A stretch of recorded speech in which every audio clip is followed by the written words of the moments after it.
జై శ్రీరామ్.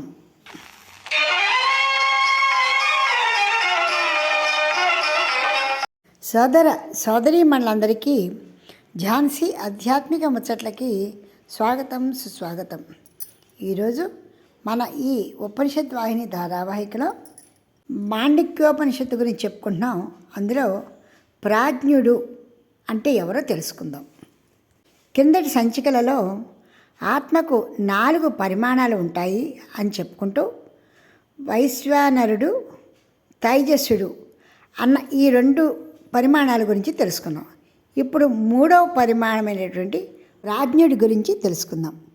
ప్రాజ్ఞుడు అంటే సుషుప్తావస్థ.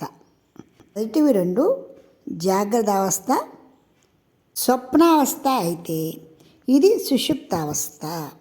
వైశ్వానరుడు, తైజస్సుడు, ప్రాజ్ఞుడు పరిమాణాలైతే జాగ్రత్తావస్థ, స్వప్నావస్థ, సుషుప్తావస్థ పరిణామాలు. మనిషికి కలిగే పరిణామాలు.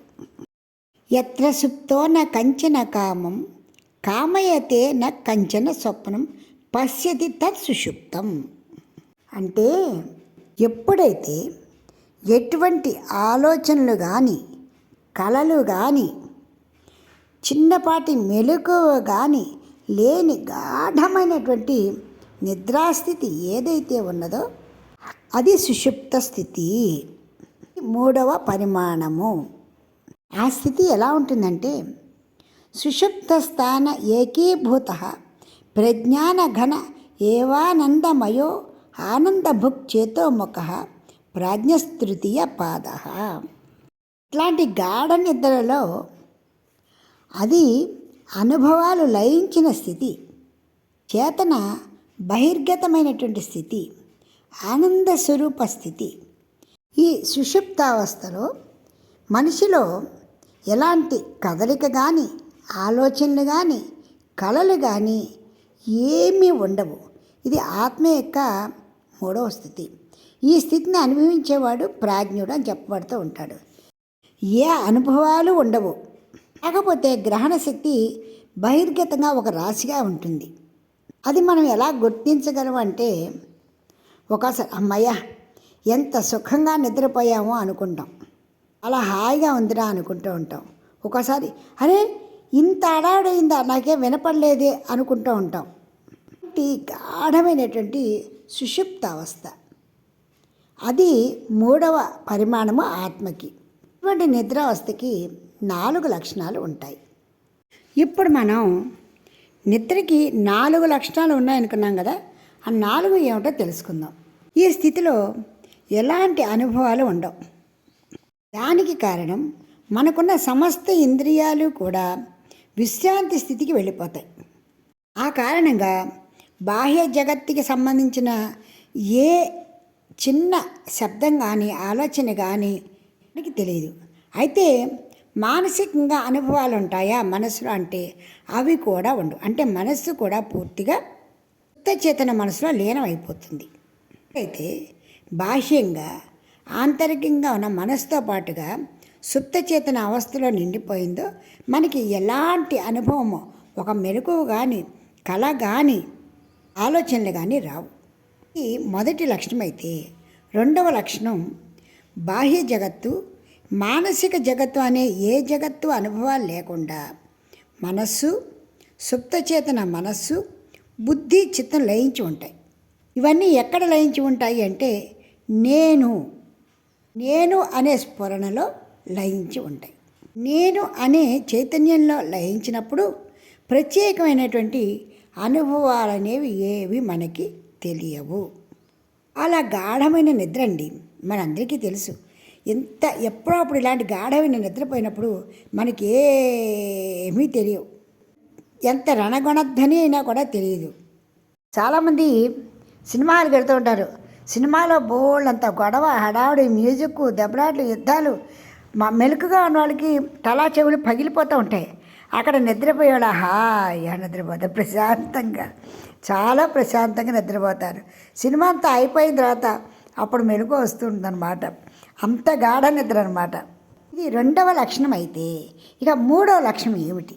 ఇన్ని చెప్తున్నారు కదా, ఎంత నిద్రలో ఉన్నావు కదా, మనని 2-3 సార్లు పిలవగానే, మన పేరు పెట్టి పిలవగానే మనకి మెలకువ వస్తుంది కదా, దాని సంగతి ఏమిటి అని అడుగుతున్నారా? అదే నేను అనే స్ఫురణ. అంత సుషుప్తావస్థలో ఉన్నప్పటికీ కూడా నేను జాగ్రత్త అవస్థలోనే ఉంటుంది. ఆ కారణంగానే మనం 100 మందిలో పడుకున్నా, మంచి నిద్రలో ఉన్నా కూడా మన పేరు పెట్టి పిలవగానే 1-2 సార్లు పిలవగానే మనం లేచేస్తూ ఉంటాం. అంటే నేను మన మనసులో ఉన్నటువంటి నేను మాత్రము మెలకుగా స్ఫురణలోనే ఉంటుంది. ఎప్పుడైతే ఈ విధంగా నేనులో స్ఫురించినటువంటి మనస్సు బయటకు వస్తున్నప్పుడు మొదటిగా మనం కళ వంటి పరిస్థితి దాటుకుంటూ బాహ్య స్థితిలోకి, అంటే జాగ్రత్త అవస్థలోకి అడుగు పెడతాం. అంటే ఆ లోపల ఉన్న ద్వారంలోంచి ఈ కళ అనే ద్వారం దాటి, ఈ బాహ్యస్థితి అనే ద్వారం దాటి మనం మెలకువ స్థితిలోకి వస్తామన్నమాట. ఈ కారణంగానే ఈ రెండింటినీ నేనుకి 2 ద్వారాలు అని చెప్పడం జరిగింది. ఇది 3వ లక్షణం. ఇకపోతే 4వ లక్షణం ఏమిటి అంటే, గాఢ నిద్రలో ఉన్న ఒకే ఒక అనుభవం సుఖం. ఇక ఆ సుఖం, ఆ ఆనందము అనుభవించిన వాడు మాత్రమే చెప్పగలుగుతాడు. అబ్బా ఎంత హాయిగా నిద్రపోయానో, ఎంత సుఖంగా నిద్రపోయానో. అంటే లేచిన మళ్ళీ కొంచెంసేపు నిద్రపోదాం, బద్ధకంగా ఉంది, ఏమిటాగా ఉంది, సరిగ్గా నిద్ర పట్టలేదు అన్న భావన కూడా మనకి రాదు. అబ్బా ఎంత హాయిగా ఉందో, ప్రాణానికి చాలా సుఖంగా ఉంది, తృప్తిగా నిద్రపోయా అన్న భావన మనకి ఖచ్చితంగా వస్తుంది. అది 4వ లక్షణం. ఇలాంటి అనుభవాలన్నీ పొందినప్పుడు మాత్రమే ఇది చెప్పగలుగుతాం. ఇది ఆత్మ యొక్క 3వ పరిమాణమైనటువంటి ప్రాజ్ఞుడిలో జరిగేటువంటి మార్పులు. ఏష సర్వేశ్వర, ఏష సర్వజ్ఞ, ఏషోస్తర్యామ్యేష యోని, సర్వస్య ప్రభవాప్యయౌ హి భూతానాం. ఏష అంటే ఇతడే. ఈ శ్లోకం ఇతడే సర్వేశ్వరుడు, ఇతడే సర్వము తెలిసినవాడు, ఇతడే సకల ప్రాణుల లోపల కొలువై నడిపించేటువంటి వాడు, సమస్తానికి మూల కారణం కూడా ఇతడే. అంతేకాదు ప్రాణుల యొక్క ఉత్పత్తికి వినాశనానికి కూడా ఇతడే కారణము. ఏషః ఏషః అని చెప్తుంది కదా, ఏషః అంటే ఇతడే అని అర్థం అన్నమాట. నిద్రావస్థ గురించి ఇంకా ఏం చెబుతోందంటే, బాహ్య జగత్తు, దానిలో మనం పొందే అనుభవాలు, మానసిక జగత్తు అంటే మనసు అనమాట, దానిలో మనం పొందే అనుభవాలు అంటే కళ, ఇదే మన జీవితము. అంతే కదండి, నిజంగా కూడా అంతే కదా. ఇది ఈ 2 మనకి స్ఫురణలోకి ఎప్పుడో వస్తాయి. బాహ్య జగత్తు అనుభవిస్తున్నా, నిద్రపోయి కళలో అనుభవిస్తున్నా, ఈ 2 మనం అనుభవిస్తున్నామా అన్న జ్ఞానము మనకి ఎలా కలుగుతోంది? అది నేను అన్నది ఉన్నప్పుడు మాత్రమే, నేను అనే స్ఫురణ ఉన్నప్పుడు మాత్రమే ఆ అనుభవాలన్నీ పొందగలుగుతున్నాము.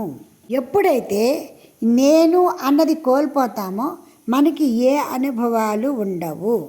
అందుకనే నేను అనే స్ఫురణకు ప్రాతిపదికగా ఉన్నదే ఈ ప్రాజ్ఞుడు, అంటే నిద్రావస్థ, గాఢమైన నిద్రావస్థ అని మనకి ఈ 3వ పరిమాణంలో తేడతెల్లం అవుతుంది. మనకి కొద్దిగా అర్థం కావాలంటే చిన్న ఉదాహరణ అండి. చూసేవాడున్నాడు, చూడబడేది కూడా ఉంది. కానీ గాఢమైన చీకట్లో అంధకారంగా ఉన్నప్పుడు, మన దృష్టి దానిపై లేనప్పుడు మనం వాటిని చూడటం కాదు కదా, కనీసం గమనించడు కూడా గమనించం. దానికి కారణం ఒంటి మీద స్పృహ లేకుండా ఉన్నావా అని మన వాళ్ళు తిడుతూ ఉంటారు. అలాగా నేను అనే స్ఫురణ లేకుండా ఉండటమే. దొంగ ఉంటుంది, ఎదురుకుండా అందమైన బొమ్మ ఉంటుంది, ఆ దొంగ బొమ్మను చూడదు. అంటే ఒక జంతువైనా, ఒక ప్రాణి, ఎవరైనా కానీ ఆ నేను అనే స్ఫురణ లేనప్పుడు ఎవరూ ఏది గ్రహించడమో అనుభవించడమో చేయలేరు. ఈ విధంగా సమస్తాన్ని చేసేవాడిగా ఉండడం వల్లనే ప్రాజ్ఞుడు సమస్తానికి నేత, అన్ని జీవులలో ఉండి నడిపిస్తున్నాడు అని చెప్పడం జరిగింది.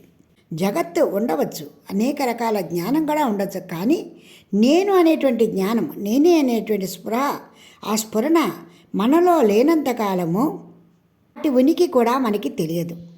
ఆ కారణంగానే నేను అనే స్ఫురణ ఆ చేతనావస్థే సమస్తాన్ని చేసేవాడిగా, ప్రాజ్ఞుడిగా, సమస్తానికి నేతగా, జీవులను నడిపించేవాడిగా చెప్పడం జరిగింది. ఇక్కడ జగత్తు అంటే ఈ ప్రపంచము ఉండవచ్చు, అనేక రకాల జ్ఞానం కూడా మనకి ఉండవచ్చు. కానీ ఎప్పుడైతే ఈ స్ఫురణ లేకుండా మనము దేనిని కూడా ఉపయోగించటం కానీ అనుభవించటం కానీ చేయలేము. సమస్త దృశ్యాదృశ్య ప్రపంచము, జగత్తు, జీవులు, నదులు, సముద్రాలు, పర్వతాలు ఎన్ని ఉన్నా కూడా నేను అనేటువంటి స్మరణ, నేను అనేటువంటి చైతన్యము లేకపోతే, అంటే అదే ప్రాణము, అదే ఊపిరి, అదే చైతన్యము, సమస్తము అదే, అది లేకుండా ఎన్ని ఉన్నా అంత అన్నీ కూడా వ్యర్థము, వృధా. అందుకనే జీవితమే ప్రాజ్ఞుడిలో లయించి, అంటే సుషుప్తావస్థలో లయించి మళ్ళీ అతడిలోంచి బయటికి వస్తుంది. అందువలనే ఉత్పత్తికి వినాశనానికి ఇదే కారణం అని చెప్పబడుతూ ఉంది. అంటే ఆ మెలకువ, ఆ నేను అనే స్ఫురణ ఉన్నప్పుడే సమస్తమైన ఆలోచనలు కానీ, సమస్తమైన కార్యాలు కానీ జరగటానికి, జరగకపోవటానికి కూడా అదే కారణమవుతూ ఉంది. అందుకని నేను అనేది నేత, ప్రాజ్ఞుడే నేత, సుషుప్తావస్థే నేత అంటూ ఈ శ్లోకాల్లో చెప్పడం జరిగింది. ఆత్మ యొక్క 3వ పరిమాణము. ఒక్కసారి విన్నా చాలు, చాలా స్పష్టంగా మనకి ఏం జరుగుతోంది మన శరీరంలో, మన నిద్ర అవస్థలో మనకి చక్కగా తెలుస్తుంది. తెలిసిన తర్వాత ఇంత హాయిగా ఉందా జీవితం అనిపిస్తుంది. అలాగే వచ్చే సంచికలో 4వ పరిమాణమైన ఆత్మ గురించి తెలుసుకుందాం. ఇప్పటికి స్వస్తి. మీకు ఈ వీడియో నచ్చితే లైక్ చేయండి, షేర్ చేయండి, సబ్స్క్రైబ్ చేయండి.